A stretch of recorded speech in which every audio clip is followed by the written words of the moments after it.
We're going to talk about it. Johnny Depp and Amber Heard's relationship beginning to divorce settlement. There's not that many pictures of them together. Here they are in around November 2015 at the premiere of The Danish Girl. They're mainly paparazzi pictures at the airport, things like that. But their relationship began in 2009 after they filmed the movie The Rum Diary together. This is them on set. You can see Amber. She played the love interest of Johnny in the movie, and he was the titular character. His character's name was Paul Kemp, who was a journalist who took a job in Puerto Rico. Amber's character was Chenault. It was like Renault, but with a C. And she was married to another man in the movie, but struck up a relationship with Johnny's character after they first met. It's quite up and down, but they do end up together, getting married, and have happily ever after in the end.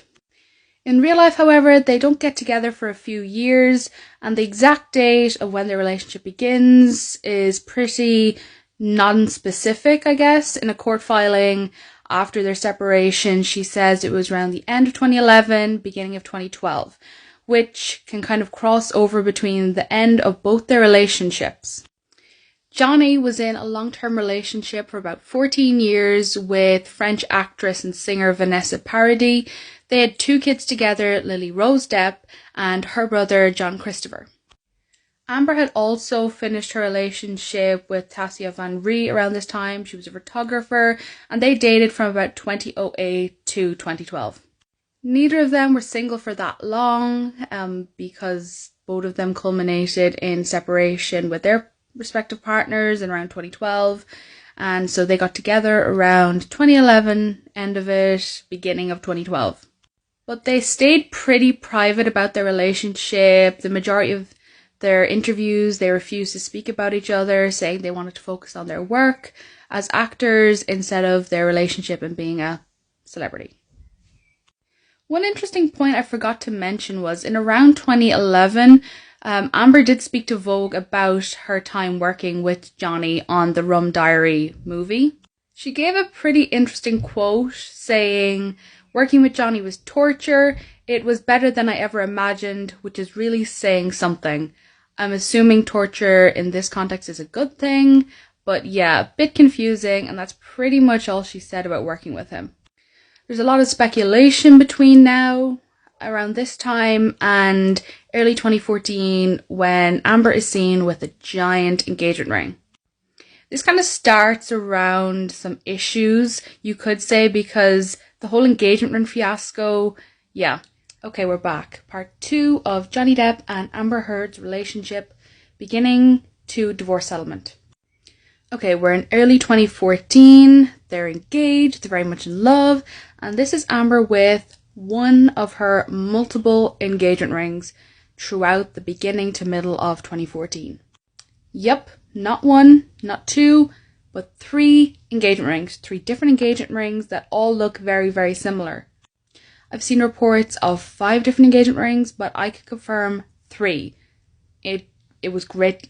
So one of the rings that Amber had was about 5 carats, massive ring, and was reported to be about $100,000 worth in value.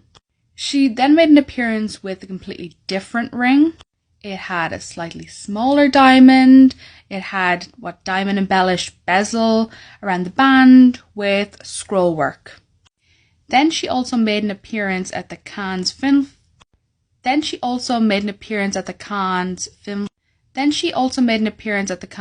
Festival in 2014 with a 3rd engagement ring. This one was pretty similar to the first one, around 5 carats, but it had 2 additional diamonds, round pear-shaped, each side of the main diamond. And this seems to be the one that stuck till the end of their marriage, of course. There's no clear reason why they had so many engagement rings. Johnny Depp was spotted wearing one at some point, and he made some comments on them. He did a video interview with the Daily Mirror at one point. He did a video interview with the Daily Mail at one point, spoke about it. He had the diamond ring on his ring finger. His quote was, "It's probably a dead giveaway, isn't it? Not very subtle." He also referred to it as a chick's ring, so it obviously wasn't for him in the beginning. He then made an appearance on David Letterman and spoke about it. He apparently didn't get Amber's ring size before he proposed. I don't know if that's to do with planning or surprise, but he was quoted saying, "It was too big for my girl." He said, "I put it on. She had the other one that fits. I think people are scared to comment, quote, why? Why is a grown man wearing a woman's engagement ring?" He said, "Because it fit." That was pretty much the end of the engagement ring fiasco. I can show you some pictures, but I can't really tell the difference. Honestly, I don't really have the eye for it. I also have terrible eyesight. So here's the three of them together. If you can tell the difference, please tell me, because I have no idea. This one at the top, I believe that's the one she was first spotted with, and that's when engagement rumors and speculation began. This second one is the slightly smaller one that she was spotted with second time. I believe this could be the one that Johnny was wearing. Again, I can't tell the difference between them. And then this last part 3 of Johnny Depp and Amber Heard's relationship from beginning to divorce settlement. They get married. It's 2015. They have a private ceremony in Barbados on a beach. Look up the wedding photos. They're very interesting. They're paparazzi. I think people have them, but I'm pretty sure they underestimated the weather, because Amber wore a floor-length gown with long sleeves and a very dramatic veil. Johnny wore a white suit jacket. He had black trousers and white dress shoes. They had a makeshift altar. It looked very beautiful, but there was a lot of drapery and curtains, and she again had that very dramatic veil. The wind was probably a bit stronger than they anticipated. I like the photos. It does look like she's wearing a mesh balaclava throughout the majority of the ceremony. Yeah, look them up. There's a bunch of celebrities there. Majority of them are Johnny's former co-stars and friends. But all in all, very private event, but you can still see photos if you look them up. The majority of their appearances together are on red carpets, at premieres, just like this one. This is at the 72nd Venice Film Festival in around September 2015. They spent 2015 kind of in wedded bliss to the public, apparently. And then we fast forward to the next year, 2016, and it's May 23rd, and Amber files for divorce. Around the same time, she obtains a temporary restraining order against Johnny. She alleges that Johnny abused her during the course of their relationship, and then went on to claim that it mainly happened while he was under the influence of alcohol or drugs. She also alleged that Johnny threw a phone at her during one incident and had left a bruise on her face. However, a spokesperson for the police said they investigated this incident, saying they investigated the domestic incident radio call and said no crime had taken place. Additionally, Johnny denied all these accusations through his representatives. He said that she was, quote, attempting to secure a premature financial resolution by alleging abuse, end quote. There's a lot of back and forth, a lot of allegations thrown at each other.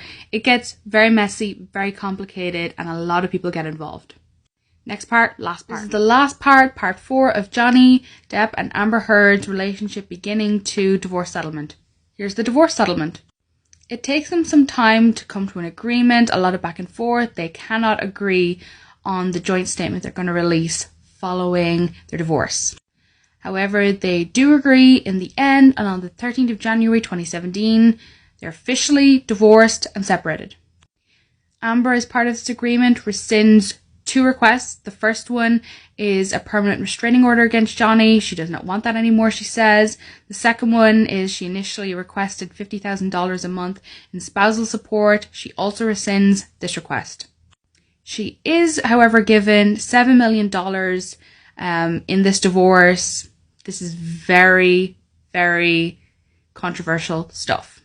We can go into that in a separate video if you want. Just leave a comment and I'll stitch it. But we really don't have all the information on this $7 million. As you know, hopefully we might find out more about it in the next coming weeks. Who knows? However, their statement they release as part of this agreement is really crafted. It has gone over every single word, and I'm going to read it to you now. It starts by saying, our relationship was intensely passionate and at times volatile, but always bound by love. Neither party has made false accusations for financial gain. There was never any intent of physical or emotional harm. And that's it. It's very short, to the point, nothing really about why the relationship ended. Yeah. After this divorce, it's not the last time they're in court. They're back again, not to do with their divorce, but to do with allegations and accusations made after and during their separation and divorce. They're back in court again as Johnny is suing Amber for defamation.